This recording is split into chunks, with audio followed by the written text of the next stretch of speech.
Hola a todos, yo soy Javier y bueno, hoy os traigo esta noticia porque es una historia que parece más de una novela de espionaje, pero nada más alejado de la ficción, es pura realidad. Un barco ruso, hará un par de años, un año y medio, se hundió frente a la costa española. Hasta allí, una noticia que no debería ser necesariamente mundial. Pero ahora, según una investigación de CNN, pudo haber transportado componentes relacionados con reactores nucleares para submarinos. Y el destino de esta carga sería Corea del Norte.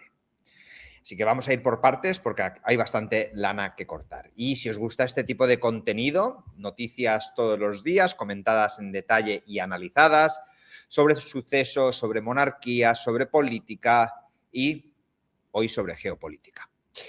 Si no os gusta, no tenéis que suscribiros ni darle a like. Podéis dejarme un insulto ahí abajo y poner un dislike. No pasa absolutamente nada, no guardo rencor contra nadie. Y ahora sin más preámbulo vamos con el tema, porque esta historia hay que cubrirla desde el principio. Vamos al pasado. El barco se llamaba el Ursa Mayor y había sido conocido también como Esparta III. Era un carguero ruso de gran tamaño diseñado para transportar cargas pesadas. No era un barco pequeño ni un carguero irrelevante, sino que estaba vinculado a Oboron Logística, una empresa rusa con logística militar y con el entorno del Ministerio de Defensa ruso. Se informó en diciembre de 2024 que el barco era operado por esa empresa estatal controlada por el Estado ruso. El Ursa Mayor habría salido de San Petersburgo y, según la versión oficial, se dirigía a Vladivostok, en el extremo oriental de Rusia, la parte más del este asiático. El barco sufrió explosiones, quedó dañado, acabó hundiéndose y 14 miembros de la tripulación fueron rescatados y trasladados a España. 2 de estos tripulantes misteriosamente desaparecieron. En aquel momento, la explicación inicial fue sencilla: una explosión en la sala de máquinas o de un incidente a bordo. Pero la propia empresa rusa, propietaria del barco, no aceptó esa explicación como un simple accidente. Oboron Logística dijo que el barco habría sido víctima de un ataque terrorista y habló de 3 explosiones en el costado de estribor, cerca de la popa, que habría abierto una brecha en el casco y provocado la entrada del agua. Esta versión rusa fue recogida por muchos medios de comunicación y se señaló que esas informaciones no habían sido verificadas de manera independiente. Hasta aquí la historia ya era extraña. Un barco ruso vinculado a la logística militar se hunde cerca de España. Rusia habla de ataque, hay supervivientes llevados a Cartagena y 2 desaparecidos. Pero todavía podía interpretarse como un incidente marítimo en el contexto de la guerra de Ucrania y las tensiones entre Rusia y Occidente. Claro, ahora cambia todo. Estamos en mayo de 2026 y CNN acaba de publicar una investigación que añade una pieza mucho más grave. El Ursa Mayor pudo haber transportado componentes de reactores nucleares de submarino, posiblemente destinados al país que el mundo occidental considera el más peligroso, Corea del Norte. Esa es la razón por la que vuelve a ser noticia ahora. Se hundió en 2024, pero vuelve a saltar a la palestra. Según la información de CNN, el buque aparentemente transportaba componentes para un sistema de propulsión nuclear de submarinos con destino a Corea. También se ha publicado que el capitán habría reconocido ante investigadores españoles que ciertas piezas declaradas de forma genética eran en realidad componentes relacionados con reactores nucleares similares a los utilizados en los submarinos. Aquí hay que hacer una aclaración importante, ya que no estamos diciendo que el barco llevara bombas nucleares. Tampoco se puede afirmar con la información pública disponible que llevara combustible nuclear activo. La formulación es esta: el barco pudo, importante, transportar componentes de reactores nucleares navales supuestamente sin combustible nucleares. Esa diferencia es muy importante, porque una cosa es hablar de material tecnológico sensible y otra muy distinta es insinuar que España ha podido estar al borde de una catástrofe nuclear. Y aquí no estamos exagerando, estamos intentando dar la noticia de la manera más objetiva posible. El otro elemento clave es el destino. Oficialmente, el barco va a Vladivostok, pero claro, el destino real pudo haber sido Rason, que es un puerto norcoreano cerca de la frontera con Rusia. De ser cierto, estaríamos ante una posible operación de transferencia tecnológica sensible de Rusia a Corea del Norte. Y aquí el asunto deja de ser solo marítimo y se convierte en geopolítico. Corea del Norte lleva años intentando mejorar sus capacidades militares, incluyendo su programa de submarinos. Un submarino de propulsión nuclear cambiaría de forma muy seria el equilibrio estratégico de Asia. ¿Por qué?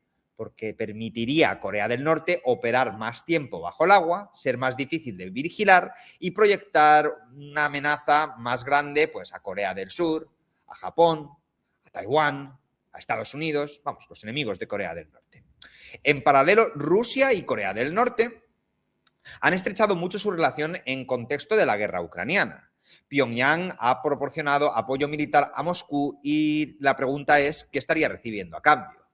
Si la respuesta incluye tecnología relacionada con reactores nucleares navales, estaríamos ante una escalada enormemente peligrosa.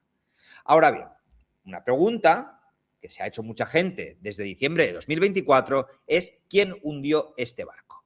Y no hay una autoría públicamente confirmada. Una vez más, lo que hemos dicho antes, Rusia dice que fue un ataque de terror, que el barco no se hundió por un accidente normal, sino por un ataque. La investigación periodística plantea otras posibilidades. Por ejemplo, CNN apunta que el hundimiento podría estar relacionado con una intervención destinada a impedir que esta tecnología llegara a Corea del Norte. Se ha hablado de torpedos o de minas de sabotaje, pero esto debe contarse como una hipótesis y no como algo que hayamos confirmado o que ningún medio haya confirmado. Algunos detalles que podrían alimentar la sospecha son explosiones y daños compatibles con un elemento externo, con un impacto externo, de actividad posterior en la zona del pecio y de la presencia de barcos rusos relacionados con operaciones submarinas. También se ha informado de que Estados Unidos envió aviones especializados en detección radiológica para sobrevolar o vigilar la zona en fechas posteriores. Pero de nuevo, esos elementos son indicios o piezas de contexto y no equivaldrían a una confesión oficial de nadie. La posición de Rusia es que no hay ningún tipo de duda que les atacaron. Pero claro, Rusia tampoco ha confirmado qué contenido llevaba este barco. No ha admitido que llevará componentes nucleares. Tampoco ha admitido una operación de transferencia tecnológica sensible. Su relato público se queda en el terreno del ataque, pero no explican qué interés podría haber en atacar un barco ruso. Y de Corea del Norte no hay una reacción pública clara, nadie lo esperaba, de todas maneras, ya que a ellos les gusta su secretismo. No ha salido a decir esto es nuestro, ni tampoco a dar una explicación detallada. El silencio pues, es parte casi de la historia, ¿no? Que, ¿para qué vas a tirar piedras sobre tu propio tejado admitiendo algo tan grave? ¿Y España? Bueno, España aparece en esta historia por tres razones. La primera, porque sucedió en nuestra costa, frente a Murcia. La segunda, porque Salvamento Marítimo y las autoridades españolas participaron en la respuesta inicial y el traslado de los supervivientes. Y además creo que los dos agentes especiales para lidiar con esto fueron Mortadelo y Filemón. Bromas aparte, simplemente por el desastre generalizado y la impresión internacional que deja nuestro país. Y la tercera razón es porque CNN cita fuentes vinculadas a la investigación española para reconstruir parte de la historia sobre la carga y las declaraciones del capitán. España ha sido bastante discreta en todo esto. No ha salido ningún político hablando del asunto, ni crisis diplomática, ni seguridad nacional, ni nada de nada. O sea, no han hablado más de lo que les corresponde. Por eso, la información que tenemos hoy se maneja a tres niveles. Hechos confirmados que un carguero ruso llamado el Ursa Mayor se hundió en diciembre de 2024. El barco estaba vinculado a una empresa rusa relacionada con logística militar. 14 tripulantes fueron rescatados y 2 misteriosamente desaparecieron para no volverse a ver nunca más. Rusia dijo que era un ataque. El segundo nivel es la información periodística que ha sacado CNN recientemente, afirmando que el barco pudo transportar, ya que ellos tampoco utilizan un lenguaje certero, reactores nucleares de submarino y que el destino pudo haber sido Corea del Norte y no Vladivostok, como dice la versión oficial. Y, por último, las hipótesis no confirmadas. Que el barco fuera torpedeado o saboteado por una potencia occidental, muy posiblemente Estados Unidos, con el beneplácito de la Unión Europea, para impedir la entrega. También se ha hablado de que Rusia intentara destruir pruebas al pasar por aguas internacionales. Podía pensar que otra gente tendría la sospecha de que se manejaba material nuclear en este barco y ellos mismos destruyeron el barco con la finalidad de no crear un conflicto internacional o diplomático mayor del que ya hay. O que todos los actores estén implicados ocultando parte de la verdad. Una vez más, todas estas hipótesis pueden ser ciertas, pero no han sido confirmadas, ¿vale? De todas maneras, si la información sobre la carga sería correcta, estamos ante una historia muy grave. No por el riesgo nuclear que pudiera afectarnos a los españoles, que no es el asunto importante aquí de ninguna de las maneras, sino por lo que revela entre la relación entre Rusia y Corea del Norte. Una transferencia de tecnología podría confirmar la cooperación militar entre ambos países, lo cual mucha gente se lleva las manos a la cabeza, pero si Estados Unidos tiene un montón de aliados con los que se intercambian tecnología militar, que lo haga Rusia y Corea del Norte no debería ser razón de sorpresa para nadie, ya que cuando tú eres de otro país y tu enemigo son los occidentales, también vas a buscar aliados que se alineen más con tus valores de los que se alinean con el mundo globalista o capitalista. Por lo que podría ser grave, de manera que tienen contacto, tienen cabezas, tienen material nuclear y podría afectar el día de mañana de haber una gran guerra. La guerra de Ucrania, ¿no?, ha creado un mercado oscuro de favores entre regímenes aislados. Por lo que hemos dicho ya antes, Corea del Norte proporciona apoyo militar, munición, hombres, suministro y el respaldo democrático. ¿Pero qué necesita Corea del Norte? ¿Qué le puede aportar Rusia? Pues sin ninguna duda tecnología, dinero, combustible, alimentos porque no tienen en exceso, protección y capacidad militar avanzada. En ese contexto, la posibilidad de que Moscú entregue tecnología sensible a Pyongyang no suena descabellada. Se alinea bien con el mundo actual que estamos viviendo.